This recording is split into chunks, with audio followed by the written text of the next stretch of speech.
하나님의 말씀을 봉독하겠습니다. 히브리서 4장 14절에서 5장 11절까지의 말씀입니다. 신약성경 356면 어간에 있습니다.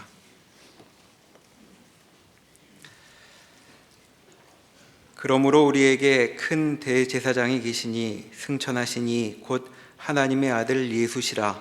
우리가 믿는 도리를 굳게 잡을지어다. 우리에게 있는 대제사장은 우리의 연약함을 동정하지 못하실 이가 아니요 모든 일에 우리와 똑같이 시험을 받으시니로되 죄는 없으시니라. 그러므로 우리는 긍휼하심을 받고 때를 따라 돕는 은혜를 얻기 위하여 은혜의 보좌 앞에 담대히 나아갈 것이니라. 대제사장마다 사람 가운데서 택한 자이므로 하나님께 속한 일에 사람을 위하여 예물과 속죄하는 제사를 드리게 하나니, 그가 무식하고 미혹된 자를 능히 용납할 수 있는 것은 자기도 연약에 휩싸여 있음이라. 그러므로 백성을 위하여 속죄제를 드림과 같이 또한 자신을 위하여도 드리는 것이 마땅하니라. 이 존귀는 아무도 스스로 취하지 못하고 오직 아론과 같이 하나님의 부르심을 받은 자라야 할 것이니라. 또한 이와 같이 그리스도께서 대제사장 되심도 스스로 영광을 취하심이 아니요 오직 말씀하신 이가 그에게 이르시되 너는 내 아들이니 내가 오늘 너를 낳았다 하셨고, 또한 이와 같이 다른 데서 말씀하시되 내가 영원히 멜기세덱의 반차를 따르는 제사장이라 하셨으니, 그는 육체에 계실 때에 자기를 죽음에서 능히 구원하실 이에게 심한 통곡과 눈물로 간구와 소원을 올렸고 그의 경건하심으로 말미암아 들으심을 얻었느니라. 그가 아들이시면서도 받으신 고난으로 순종함을 배워서 온전하게 되셨은즉 자기에게 순종하는 모든 자에게 영원한 구원의 근원이 되시고 하나님께 멜기세덱의 반차를 따른 대제사장이라 칭하심을 받으셨느니라. 멜기세덱에 관하여는 우리가 할 말이 많으나 너희가 듣는 것이 둔함으로 설명하기 어려우니라. 아멘.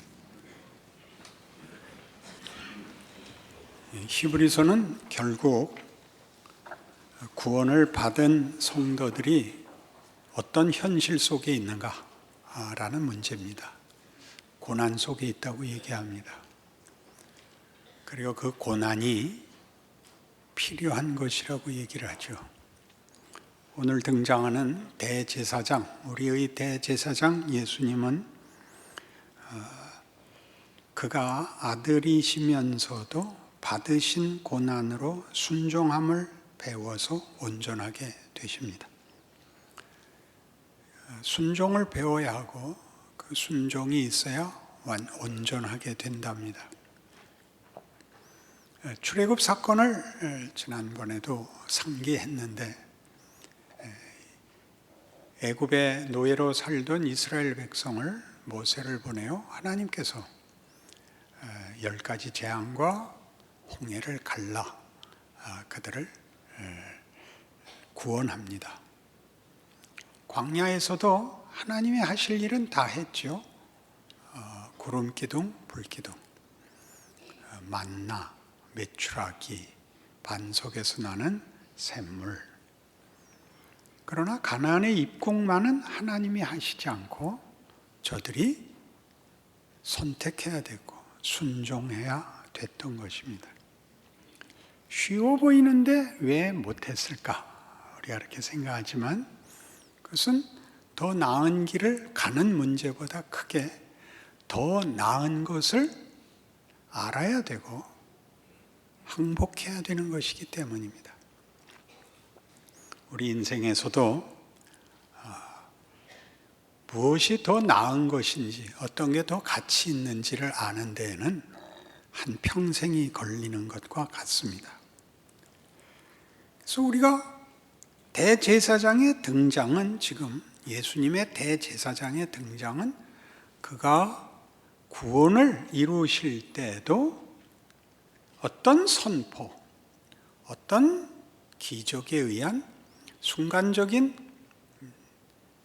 선포가 아니라, 어떤 결과물을 우리에게 준 것이 아니라 시간에 걸쳐서 당신이 걸어 만드신 작품으로 우리에게 주었고, 우리에게 준 구원도 그 얻은 바 구원이 목적하는 내용을 만드는 데는 이제 구원이 시작이다. 그렇게 얘기하는 것이 예수님의 대제사장 직무입니다. 십자가를 지실 때뿐만 아니라 우리가 잘 아는 대로 승천하여 하늘 보좌 우편에서 우리를 위하여 지금 기도하고 계십니다. 그래서 여기 오늘 본문식으로 얘기하면 8절부터 다시 읽죠. 그가 아들이시면서도 받으신 고난으로 순종함을 배워서 온전하게 되셨은즉 자기에게 순종하는 모든 자에게 영원한 구원의 근원이 되십니다. 자기에게 순종하는. 그러니까 이 순종은 쉽게 선택 정도가 아닌 것입니다. 선택보다 무슨 더 큰 내용이 있다는 것을 기억해야 되는데, 이 순종을 이해하려면 고난을 우리가 이해해야 됩니다.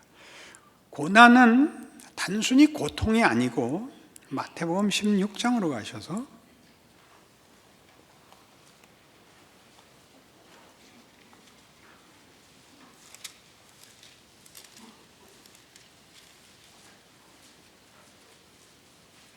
(21절) 베드로의 고백과 교회에 대한 영광된 약속 후에 예수님께서 죽으셔야겠다, 죽으실 것이다에 대한 베드로의 반응이 나옵니다. 이때로부터 예수 그리스도께서 자기가 예루살렘에 올라가 장로들과 대제사장들과 서기관들에게 많은 고난을 받고 죽임을 당하고 제3일에 살아나야 할 것을 제자들에게 비로소 나타내시니, 베드로가 예수를 붙들고 항변하여 이르되 주여 그리 마옵소서, 이 일이 결코 주께 미치지 아니하리이다. 예수께서 돌이키시며 베드로에게 이르시되 사탄아 내 뒤로 물러가라. 너는 나를 넘어지게 하는 자로다. 네가 하나님의 일을 생각지 아니하고 도리어 사람의 일을 생각하는도다 하시고, 이에 예수께서 제자들에게 이르시되 누구든지 나를 따라오려거든 자기를 부인하고 자기 십자가를 지고 나를 따를 것이니라. 이렇게 됩니다. 예수님께서 죽는다는 선언은 굉장히 충격적이고 모순적이었을 것입니다. 죽은 자를 살리신, 그리고 구원을 위하여 오신 메시아, 바다를 잠잠케 하고 모든 병마를 물리친 하나님이 죽어야 한다는 것은 납득할 수 없는 일이었습니다. 베드로가 당연히 우리의 성정을 대변해서 무슨 위험한 일이 생기면 제가 주를 보호하겠습니다 라고 사실은 의리 있고 책임 있는 발언을 한 것입니다. 그러자 예수님이 그를 꾸짖었다는 것 기억하시고 사탄아였습니다. 그러니까 여기서 사탄은 언제나 도덕적으로 영적으로 하나님의 일을 반대하고 우리를 괴롭히고 유혹하고 그렇게 악역을 맡은 것보다 크게 하나님께서 그가 만드신 인류에게 목적하시는 것을 타협케 하는 장법입니다. 쉽게 만들려고 하는 것입니다. 그래서 사탄아가 됩니다. 문둥병을 고치는 것처럼, 귀신을 쫓아내는 것처럼, 물로 포도주를 만드는 것처럼, 그게 구원이 아니고 그게 너희의 최상의 존재가 되지 않는다. 나를 따르려면, 내 길을 이해하려면, 아니 내가 하려는 일은 너희가 자기를 부인하고 자기 십자가를 지게 하는 것이다. 자기 부인이 뭐죠? 자신의 소원, 자신의 기대에 제한되는 것입니다. 여러분 늘 하는 기도입니다. 여러분이 여러분의 소원을 얻기 위해서 하나님께 양보해서 늘 들고 나오는 기도입니다. 이번에 제 아들 꼭 대학 붙여주십시오. 그러면 제가 평생 립스틱도 안 바르고 파마도 안 하고 평생 죽은 듯이 살겠습니다. 하나님이 그런 기도 들으시면 이 답이 나올 거다. 내가 너희에게 그 조그만 것 주려고 너희를 만들고 내 아들을 보내고 그 모욕을 당하고 그렇게 죽게 했단 말이냐? 너는 내가 너희를 구원하기 위하여 쓴 방법만 보아도 이게 도대체 뭐길래 하나님이 이렇게 긴 역사, 이 많은 비극 속에 그 아들을 보내어 그 짐을 지게 하시고 그 수모와 그 오해를 받게 하셨는가 한번 생각해봐라. 너무나 당연한 질문이 일어나야 되지 않느냐, 이렇게 말하는 것입니다. 하나님은 우리가 만들 수 있는 최상이 아니라 하나님이 만들 수 있는 최상을 만들려고 하시는 겁니다. 나를 넘어서야 됩니다. 무슨 무아지경에 간다든가 객관적이고 정의롭고 사심이 없고 이런 게 아닙니다. 더 적극적이고 긍정적이고 상상할 수 없는 존귀한 존재로, 영광의 존재로, 하나님이 우리를 자녀라고 부르는 존재로, 사랑하고 하나님께서 우리의 사랑을 요구하시는 존재로, 그 자기 부인입니다. 자기 부인은 거짓말 안 하고 욕심 안 내고 그런 거하고는 차원이 다른 요구이고, 십자가는 각각이 그렇게 돼야 되는 것입니다. 그것이 명분이고 구호고 고백이고 아니라 존재가 그렇게 돼야 되는 겁니다. 예수께서 십자가를 지신 것처럼, 예수의 손바닥에 못자국이 있었던 것처럼 예수는 인간이 되십니다. 죽음 아래의 그 수치와 고통을 몸에 지니십니다. 부활하시고도 옆구리에 창자국이 있습니다. 예수님은 승천하셨으나 인간이신 것을 영원히 가지기로 하십니다. 굉장하지 않습니까? 그의 창자국과 그의 못자국이 예수님에게 무슨 문제가 되거나 흠이 될 리가 없는 것처럼, 우리가 우리의 자기 부인과 자기 십자가를 지는 과정에서 일어나는 모든 실수와 실패와 눈물과 한숨이 손해보지 않게 하겠다고 요구하시는 것, 나를 따르려거든입니다. 우리는 하나님께서 하신 모든 권능을 보았습니다. 바로가 깨지는 것을 보았죠. 홍해가 갈라지는 걸 보았습니다. 우리의 길에 하나님이 하실 모든 것을 주십니다. 만나를 주시고 메추라기를 주시고 구름 기둥, 불 기둥이 있습니다. 그러나 몸만은 안 해주십니까? 마음만은 안 잡아줍니다. 나보고 해보랍니다. 틀리면 꾸중을 들어야 하고 스스로 민망하고 이건 아닌데, 이런 경험을 가지게 합니다. 이런 기회를 가지게 합니다. 갈라디아서 5장에 가면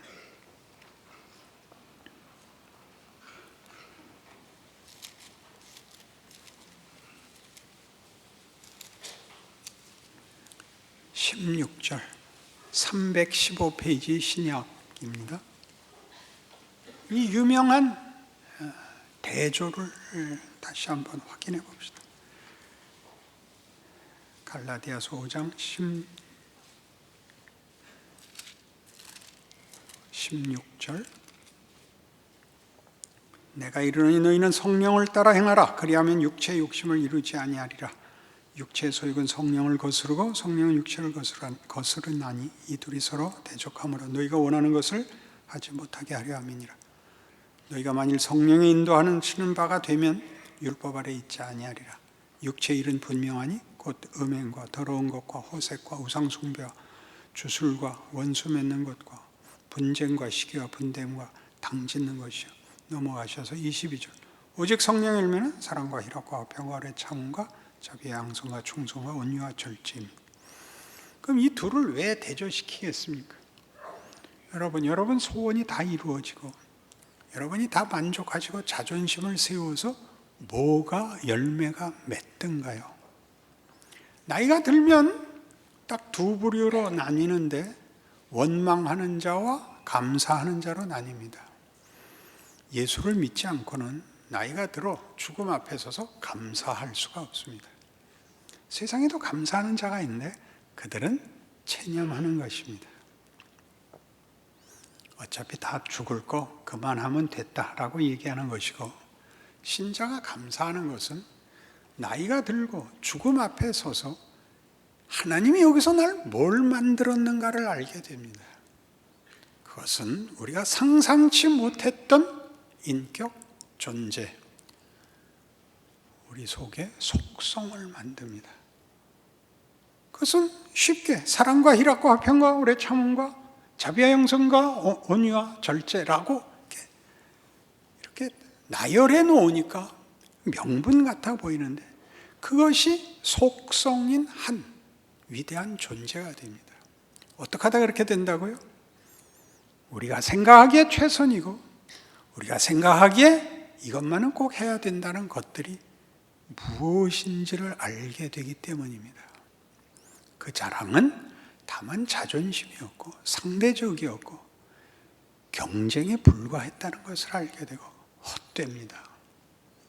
그리고 예수 안에서 만들어지는 여기 나오는 성령의 열매들은 그것은 정말 값진 것입니다. 모든 걸 잃어버릴지라도 이것만은 뺏길 수 없습니다. 그런데 사탄이 밤낮 이걸로 타협하라 그러죠. 위협하기도 하고 미혹하기도 합니다. 그것이 고난입니다. 이 뻔해 보이는 걸 하나님이 하지 말라 그러고 소원을 가지고 순종하려고 들면 고난이 덮치고 왜 내가 잘하려고 할 때가 더 어렵고 쉬운 길, 누구나 인정하는 길로 가는 것은 결과가 우리를 예수 믿는 사람답지 않게 하는가 하는 속에 내내 붙잡혀 있는 것을 고난이라고 합니다.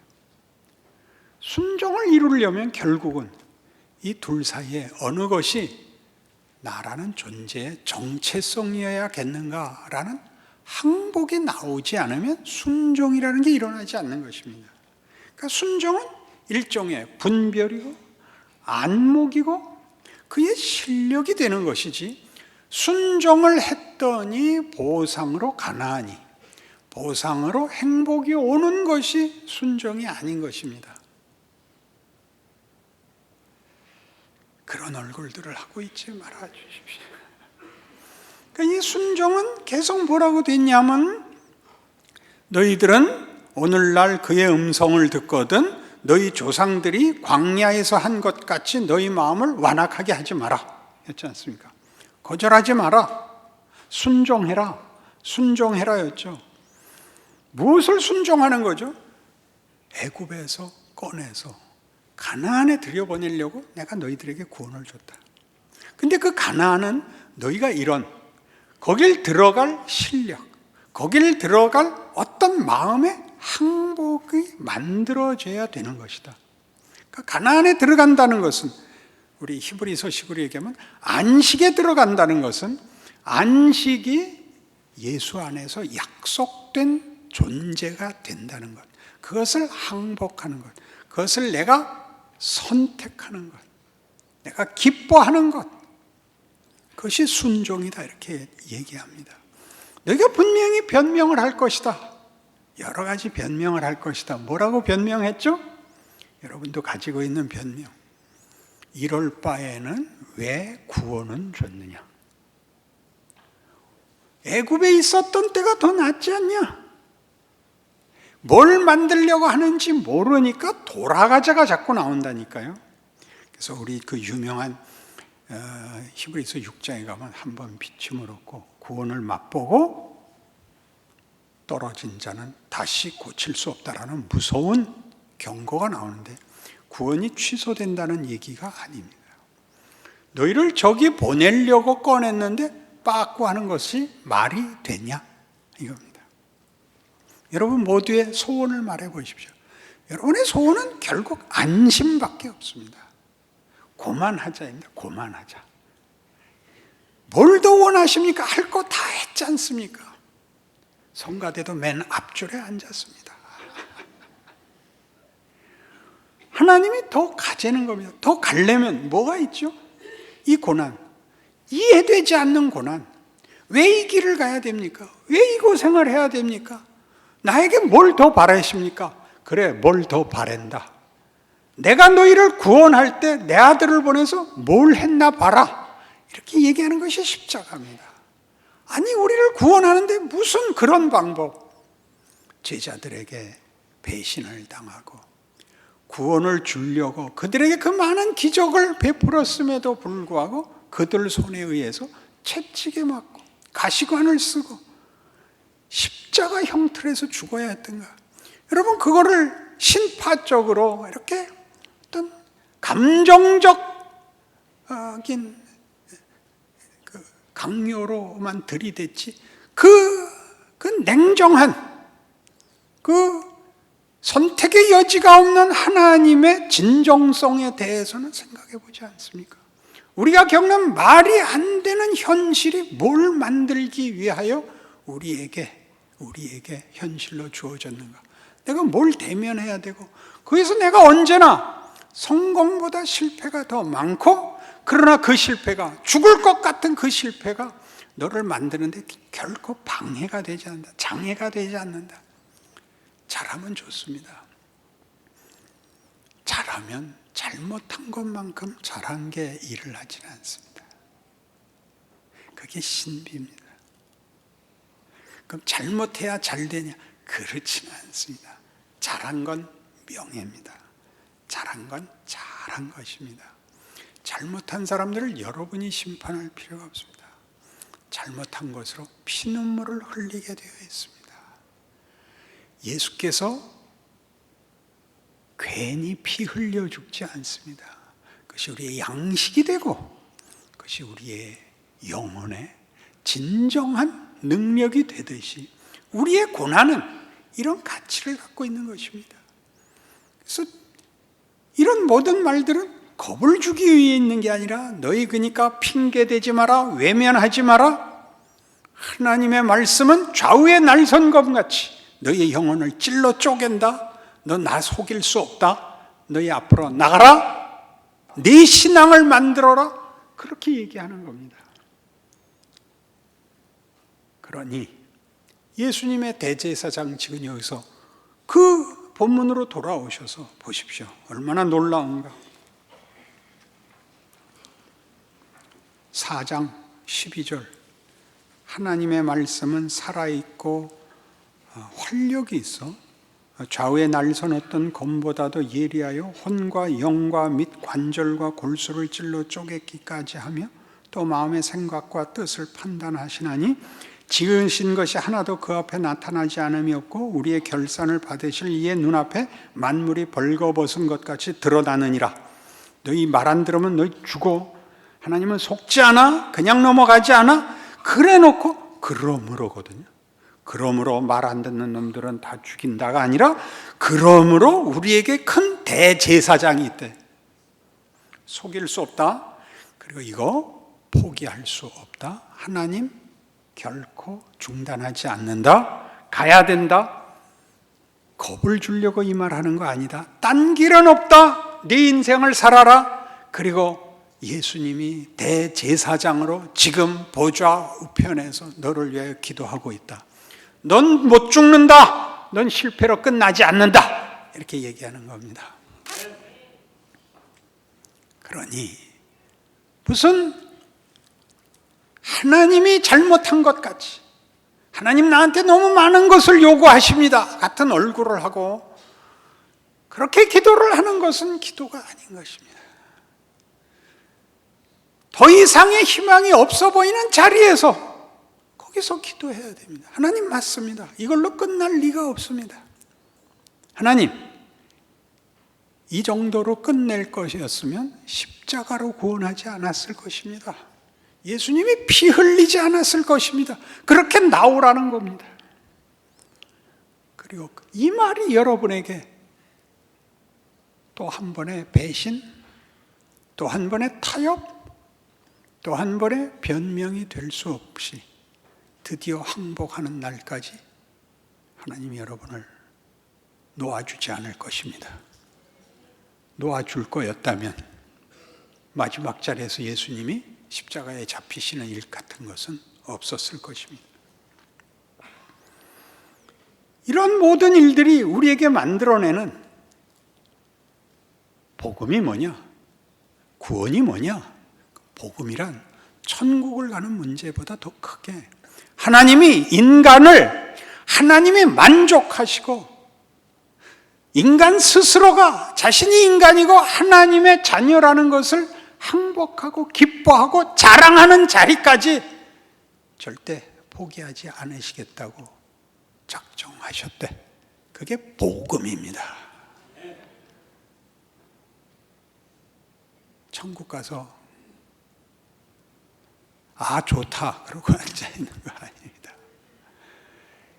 그 인생을 스스로가 깨우치고 지지 않고 주께서 그 모든 시험을 이기고 겟세마네 기도를 통과하여 십자가를 지듯이 우리가 이겨서 맞습니다. 제 인생을 아버지께 바칩니다. 라는 말의 결론에 도달하도록 하나님이 우리를 지키실 것을 로마서 8장에서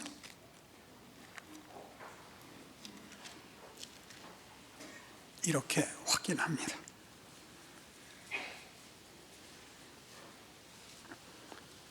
29절입니다.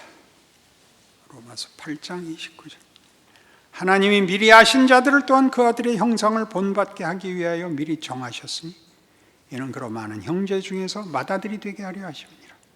또 미리 정하신 그들을 또한 부르시고 부르신 그들을 또한 의롭다 하시고 의롭다 하신 그들을 또한 영화롭게 하셨느니라. 구원을 하실 뿐만 아니라 완성, 영화롭게 하셨느니라. 다 완료형입니다. 시간상으로 안 일어난 일인데 운명적으로 결론이 난 것입니다. 그러니 여러분은 도망갈 수 없습니다. 변명할 수 없습니다. 도망가면 와서 밀린 숙제 다 하셔야 됩니다. 훌륭해지십니다. 그래서 그 후가 이렇게 나옵니다. 이 말 때문에 이 현실을 가는 죽을 것 같고 이해할 수 없고 실패만 하는 체념과 절망의 공격 아래에 있는 우리를 위하여 이 현실을 살아내도록 그 이후의 말씀이 있습니다. 그런즉 이 일에 대하여 우리가 무슨 말하리요? 이 완성에 대해서 무슨 말하리요? 만일 하나님이 우리를 위하시면 누가 우리를 대적하리요? 하나님이 하시겠다 그러면 뭐가 이 일을 막을 수 있으랴? 우리의 못난 것, 우리의 실패도 막을 수 없는 것입니다. 자기 아들을 아끼지 아니하시고 우리 모든 사람을 위하여 내주시니가 어찌 그 아들과 함께 모든 것을 우리에게 주시지 아니하겠느냐? 누가 능히 하나님께서 택하신 자들을 고발하리요? 의롭다 하신 이는 하나님이시니 누가 정죄하리요? 죽으실 뿐 아니라 다시 살아나신 이는 그리스도 예수시니 그는 하나님 우편에 계신 자요 우리를 위하여 간구하시는 자니라. 이런 말씀들을 우리 어디에다 다 써먹었느냐 하면 은혜가 다 이기니까 안심하고 그냥 책임 없이 살면 되는 줄 알았습니다. 이 말들은 아무리 잘못해도 괜찮다라는 얘기가 아니라 하나님이 우리에게 만들려는 것을 우리가 만들기까지는 하나님이 그 일을 쉬지도 않을 것이요 우리를 가만두지도 않겠다는 얘기입니다. 그것이 감사가 돼야 됩니다.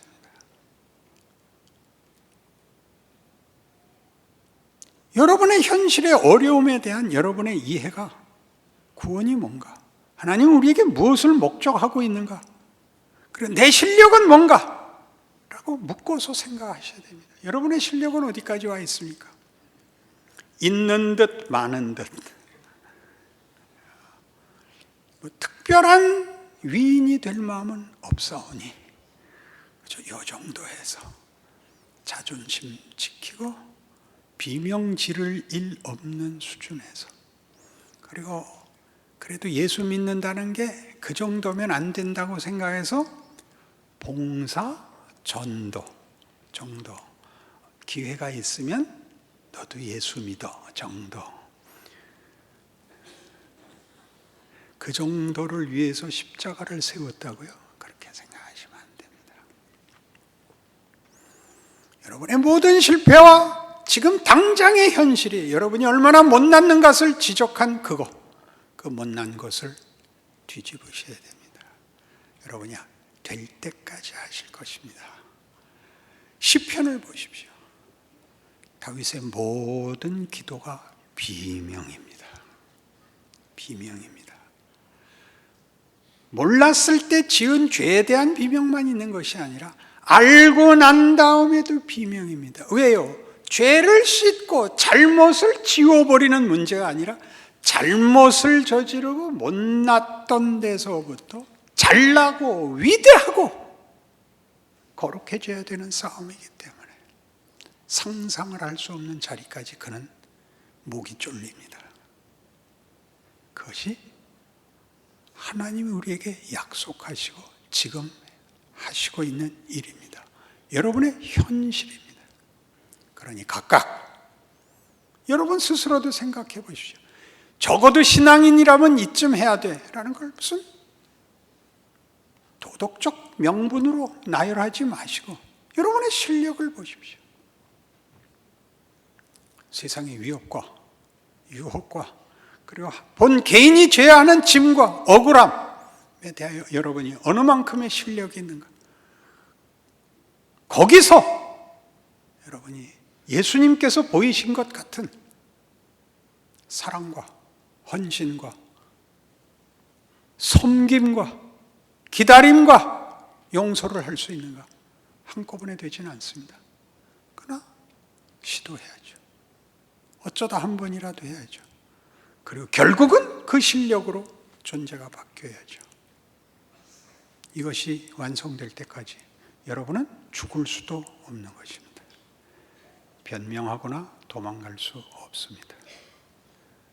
그래서 우리는 결국 훌륭해지고 놀라워져서 먼 훗날 영광의 보좌 앞에서 하나님 앞에 찬송과 감사와 면류관을 드릴 것입니다. 기도하십시다. 하나님 아버지, 우리의 눈물이 자조가 되지 않게 하여 주옵소서. 우리의 비명이 변명이 되지 않게 하옵소서. 우리의 지금의 후회가 운명이 되지 않게 하옵소서. 우리가 못난 것이 확인되거든 분발하게 하시옵고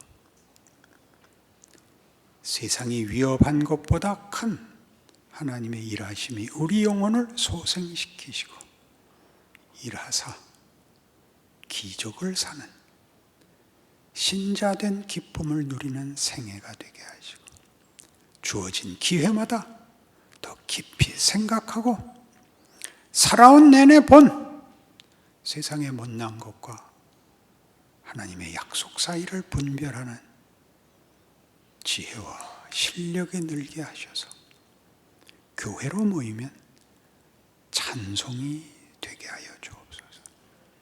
여기에 모이면 기쁨과 자랑이 있게 하여 주시옵소서.